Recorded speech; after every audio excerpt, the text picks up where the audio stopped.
And I said in a nervous voice, hello? For a second there wasn't any response. And then a man spoke on the other end saying,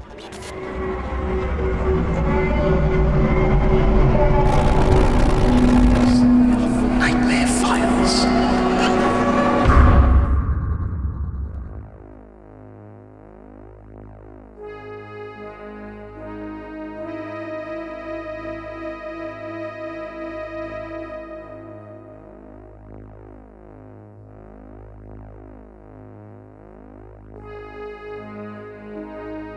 My name is Kevin. This story took place 7 years ago when I was 13. I had a sleepover at my friend Paul's house one night. This wasn't the first time we had a sleepover. What we would do is play video games until around 11 p.m. Then we would start trolling people on Facebook. And this night was no different. Paul and I spent the evening eating McDonald's, playing video games, and watching scary movies up until around 10:30 p.m. when we logged into Facebook using a fake account we created. It would send messages to people we knew. We came across one guy who lived in our area whose name was Frank. He was a black dude, buff, and had tattoos. For some reason, we thought it would be funny to prank call him, as his phone number was listed in his bio. We had to ring twice before he picked up. He picked up with a firm, yeah. Paul made a joke about Frank and his appearance, and we both were laughing. Frank then started cursing and yelling, and we hung up the phone laughing our heads off. The rest of the night, we made more prank calls and commented childish things on people's accounts. I think it was around 1 a.m. or something. Me and Paul were getting tired while watching a movie, and then we received a text from an unknown number. I asked who was that, and it said, "That's so funny," with a picture attached to it. After examining the picture properly, we saw it was a street sign that wasn't far from Paul's house. We both looked at each other, scared and confused. "What if they come to my house?" Paul asked. I tried to calm him down and think rationally. He wasn't at his house, only nearby. Maybe he is only guessing where we are to freak us out a bit. We carried on watching the movie, hoping the phone wouldn't go off again. About 10 minutes later, however, we received another text without a picture this time, and it read, "Look outside." Me and Paul froze in fear. I remember being so afraid to even move. The lights were off, so you couldn't see us from outside. So I got the courage to take a sneaky look through the blinds. I couldn't see anyone, not even a car. After scanning the street properly, I said, "Paul, there's no one out there." He checked as well. I told him it was probably just a text to scare us. He doesn't know where our house is exactly, like I said earlier. It didn't leave our minds, but we started to calm down a bit. Plus, we didn't receive a text message for a while now. And about an hour later, me and Paul went downstairs to make some noodles. As we were cooking, we get a phone call from an unknown number. Of course, it had to be that guy who had been texting us. I said, "Don't answer." The phone stopped ringing.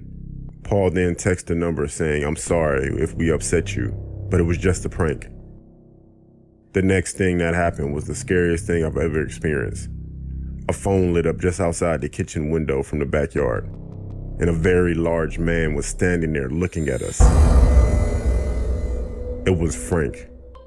He looked so angry and held up a large knife and made a huge scratch into the window to where our necks were. We jumped out of our skin, screamed, and ran upstairs to Paul's parents. We told them there was a man outside. They came down and checked the backyard, and Frank was gone. We didn't tell the whole truth as we were afraid of getting in trouble. I don't think we slept the whole night. We still had sleepovers at Paul's house, but we never pranked or trolled anyone again. We also didn't hear anything from Frank, but we didn't need to. We got the message.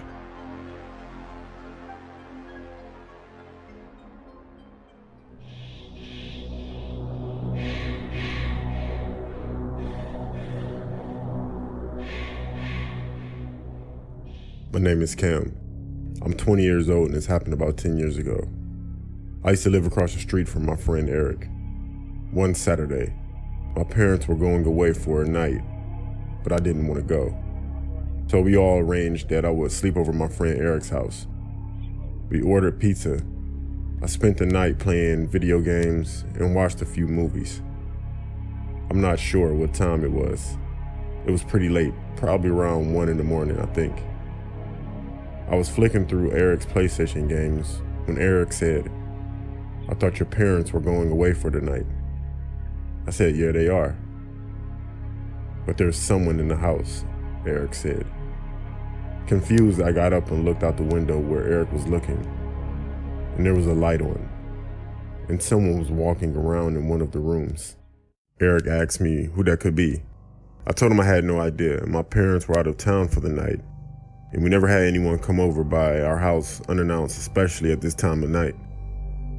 Instead of waking Eric's parents or trying to call the police, we came up with this idea to sneak out and investigate who was in my house.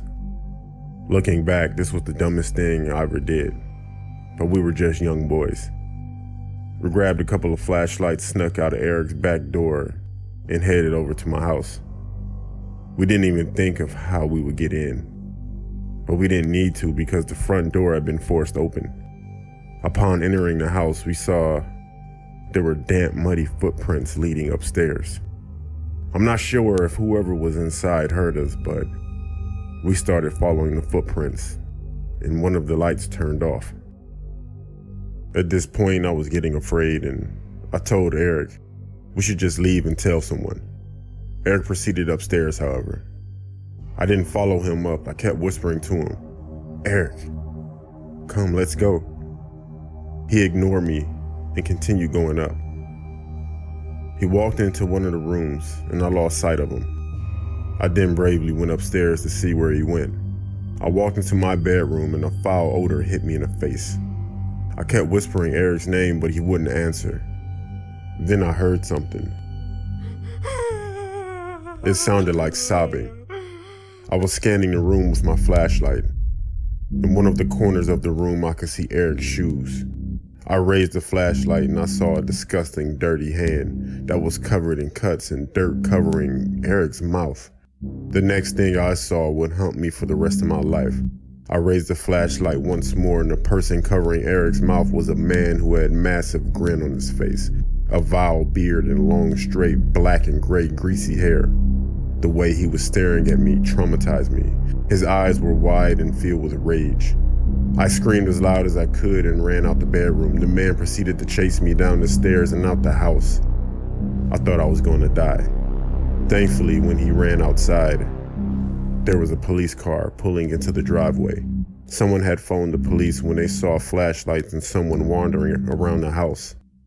The man saw the police and ran off.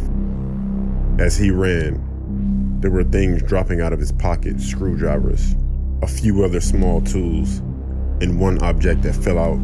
However, it wasn't a tool. It was a long, rusty, dirty blade. Thankfully, the man was found and arrested.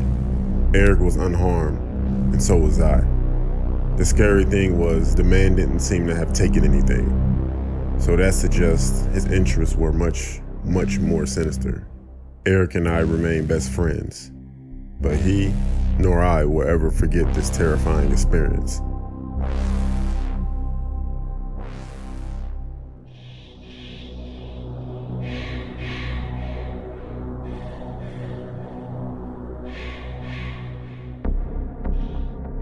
My name is Stan.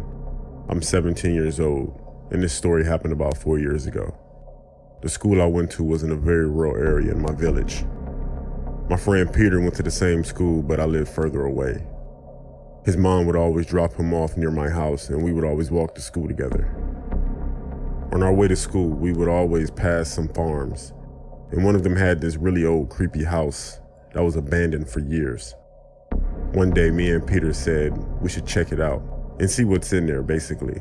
We couldn't go after school because, like I said, Peter lived further away, and his mom needed to get him home. This was also during the winter, so it got dark sooner. So myself and Peter, we came up with the plan that Peter would have a sleepover around my house. And when my parents were asleep, we would sneak out and explore the abandoned farmhouse. It was Friday, and the past few days had been snowing. After school, Peter came to my house. We spent the evening playing video games and looking up creepy videos on the internet, anxiously waiting to sneak out. 1 a.m. rolled around, and we put our coats on and snuck out my bedroom window, which is ground level. We had one flashlight between the both of us, which Peter managed to sneak out of his dad's garage. We walked through the farm fields and made it to the house. Naturally, the first thing we did was try to open the front door, but it was locked. We looked around at a few of the windows, and one of them was smashed open. So we used this as our entrance.